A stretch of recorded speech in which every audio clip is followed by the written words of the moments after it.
बच्चों, आज हम तुम्हें 30 मार खान की कहानी सुनाते हैं। बहुत समय पहले की बात है। एक शहर में एक जुलाहा रहता था जो दूसरे लोगों के लिए कपड़े बुनता था। एक दिन जब वो घर के बाहर बैठा हुआ था तो एक औरत आई और कहने लगी, शहद ले लो, शहद ले लो। तो उसने उस औरत से 10 रुपए का शहद ले लिया और शहद ले करके उसने उस शहद को अपनी दाढ़ी में लगा दिया। लेकिन वो शहद लगाया उसने तो थोड़ी देर बाद कुछ मक्खियाँ आके उसकी दाढ़ी में चिपक ली। तो उस आदमी को बहुत गुस्सा आया। उसने क्या किया कि अपने हाथ को कस के जो है अपनी दाढ़ी पर मारा और देखा, फिर हाथ को नीचे किया तो देखा हाथ में 30 मक्खियाँ मरी हुई थी। तो उसने बोला, अरे मैंने तो 30 मक्खियों को मार दिया, अरे मैं तो बहुत बहादुर हो गया। तो उसने बोला, मैं तो जब इतना बहादुर हूँ तो मैं जुलाहा का काम क्यों करूँ, मैं दूसरों लोगों के लिए कपड़े क्यों बनाऊँ, मैं कोई बहुत अच्छा काम, बड़ा काम करूँगा। मैं राजा के पास जाता हूँ और राजा से कहूँगा कि मैं 30 मार खान हूँ, मुझे कोई अच्छा सा काम दे दो। फिर वो राजा के पास गया। राजा से उसने बोला कि राजा, मैं तो 30 मार खान हूँ और मैं हर काम कर सकता हूँ आप जो भी बोलो मैं हर काम कर सकता हूँ।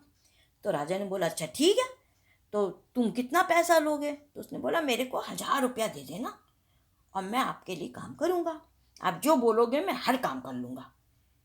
तो वो राजा क्या काम करने लगा। थोड़े दिन बाद क्या हुआ, राजा के शहर में एक शेर आ गया और वो शेर जो है जानवरों को भी मारने लगा, आदमियों को भी मारने लगा। तो सब बड़े डर गए और बहुत परेशान हो गए। तब राजा को ये पता चला तो राजा ने 30 मार खान से बोला, 30 मार खान, जाओ उस शेर को मार दो। तो राजा ने जब ये बोला तो 30 मार खान को लगा कि भाई अब तो उसको जाना ही पड़ेगा। उसने बोला ठीक है। वो जब घर पहुंचा तो सोचने लगा, कहने लगा, अरे शेर तो इतना बड़ा होता है और इतना बहादुर है, वो तो मेरे को खा जाएगा, मैं कहाँ मार पाऊंगा इसको। ऐसा करते हैं, हम भाग जाते हैं। तो वो जो है कहने लगा, भागने के लिए वो सामान किस पर रखेगा। तो उसने बोला, धोबी से हम गधा ले लेते हैं। तो वो धोबी के पास गया। धोबी से उसने बोला कि धोबी, तुम हमको एक गधा दे दो। तो धोबी ने बोला, अच्छा ठीक है, तुम्हें हम गधा दे देते हैं। लेकिन तब तक क्या हुआ, पानी बरसने लगा, टप टप टप टप टप टप टप टप करके। तो धोबी और 30 मार खान दोनों जल्दी से झोपड़ी के अंदर चले गए, जहाँ पे गधे लोग को बांधा रखा था। वहाँ पे मतलब उसको शेड भी बोलते हैं। जब वहाँ पहुँचे तो पानी से बच गए। तो वो शेखी बघाड़ रहा था अपनी। कौन? 30 मार खान। वो धोबी से कह रहा था, कहने लगा, धोबी, मैं किसी से नहीं डरता हूँ, शेर से भी नहीं डरता हूँ, मैं बस एक चीज़ से डरता हूँ और वो है टपकुआ, इससे मेरे को डर लगता है बस। तब तक क्या हुआ कि वो शेर भी पानी से बचने के लिए वहीं पर झोपड़ी के अंदर घुस आया था और गधों के पास चुप्पे से बैठ गया। वो उसने जब ये सुना कि ये आदमी कह रहा है कि वो टपकुए से डरता है, शेर से नहीं डरता, तो भाई ये टपकुआ क्या है, टपकुआ कौन सा ऐसा बहादुर सा है कि उससे सब डरते हैं, कोई राक्षस है लगता है। बड़ा सोच में डर गया, डर के मारे चुप्पे से बैठा रहा। फिर जब पानी बंद हुआ तो धोबी ने 30 मार खान से कहा, भाई तुम कोई भी एक गधा ले लो। तो 30 मार खान ने कहा ठीक है। तो रात में अंधेरा था वहाँ पे, तो वो गया और एक गधे को पकड़ा, लेकिन वो असली में तो शेर था। शेर को गधा समझ के उसने उसको बांध दिया रस्सियों से और बांध के घसीट के फिर वो उसको अपने घर में ले गया कि भाई आज उसको अपने घर में बाहर बांध देते हैं और सुबह सुबह हम लोग निकल लेंगे। फिर सोने चला गया। जब सुबह उठा तो उसके घर के बाहर बहुत लोग खड़े हुए थे। वो भी बाहर निकला तो उसने देखा, अरे जिसको वो गधा समझा था वो तो शेर था और वो उसने शेर को अपने घर के आगे बांधा हुआ था। तो उसने कहा, अरे वाह, उसने तो शेर को बांध दिया। राजा को जब पता चला कि 30 मार खान ने शेर को बांध दिया तो वो तो बहुत खुश हो गए।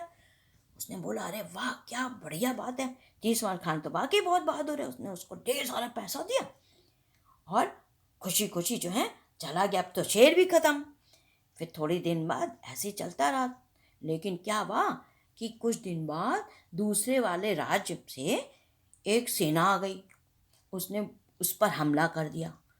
अब राजा ने कहा कि भैया उसकी सेना तो बहुत ज़्यादा जो है बहादुर है, अब क्या होगा। लेकिन उसने बोला कोई बात नहीं, हमारे पास तो 30 मार खान है ना, वो सब भगा देगा, चाहे कितनी भी मजबूत सेना हो उनका, चाहे जितने बहादुर सिपाही हो, हमारा 30 मार खान सबको भगा देगा। ये भी सही है भाई। तो उसने 30 मार खान को बुलाया। उन्होंने कहा 30 मार खान, दूसरे शहर के लोगों ने जो है हम पर हमला कर दिया है, जाओ तुम उनकी सेना को भगा दो। तो उसने बोला जी महाराज, हम भगा देते हैं। लेकिन वहां का डरपोक 30 मार खान, उसने तो कभी देखा ही नहीं था घोड़े को। कहने कि घोड़े पर चढ़ेगा कैसे। राजा के सैनिक आए, उसको जबरदस्ती एक बड़े से घोड़े पर चढ़ा दिया, बैठा दिया, है ना। और उसके पीठ पर, घोड़े के पीठ पर उन्होंने एक हाथ मारा तो घोड़ा जो है दौड़ने लगा।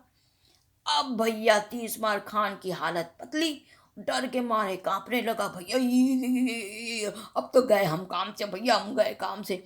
बड़े देर देर रहा था, कोई बचा ले, कोई बचा ले, कोई बचा ले। तब तक उसने देखा कि एक पेड़ आ रहा था, सामने भी पेड़ दिखा। तो उसने जल्दी से उचक करके एक हाथ जो है पेड़ में रख लिया।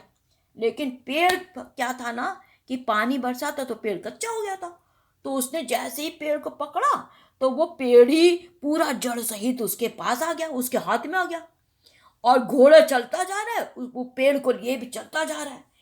उसने बोला बड़ी मुसीबत हो गई। लेकिन क्या हुआ, दूर से जो दूसरे देश की सेना थी ना, उसने देखा, कहने कि अरे भगवान, ये कौन आदमी आ रहा है जिसने एक पेड़ को ही उखाड़ दिया।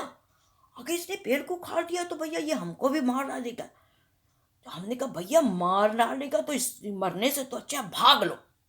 तो वो सेना जो थी ना दूसरे देश की, वो सब वापस पलट के उल्टे पैर भाग लगे और लड़ाई नहीं हुई, वो पहले ही भाग गए। तो पूरी सेना जो है, यहाँ देश की राजा की सेना खुश हो गई। राजा को पता चला कि 30 मार खान ने अकेले ही सेना को भगा दिया। तो राजा बहुत ही खुश हो गया। खुशी खुशी उसने उसको अपना राज भी दे दिया और बोला कि चलो हमारी राजकुमारी से तुम शादी कर लो। और उसने शादी करा दी। 30 मार खान ने राजकुमारी से शादी करी और 30 मार खान राजा और उसकी राजकुमारी जो थी सब महल में रहने लगे खुशी खुशी, और सब खुश, है ना। कहानी कैसी लगी बच्चों, मज़ेदार थी ना। चलो अब सो जा जल्दी जल्दी से, कल फिर कोई नई कहानी सुनेंगे। गुड नाइट बेटा।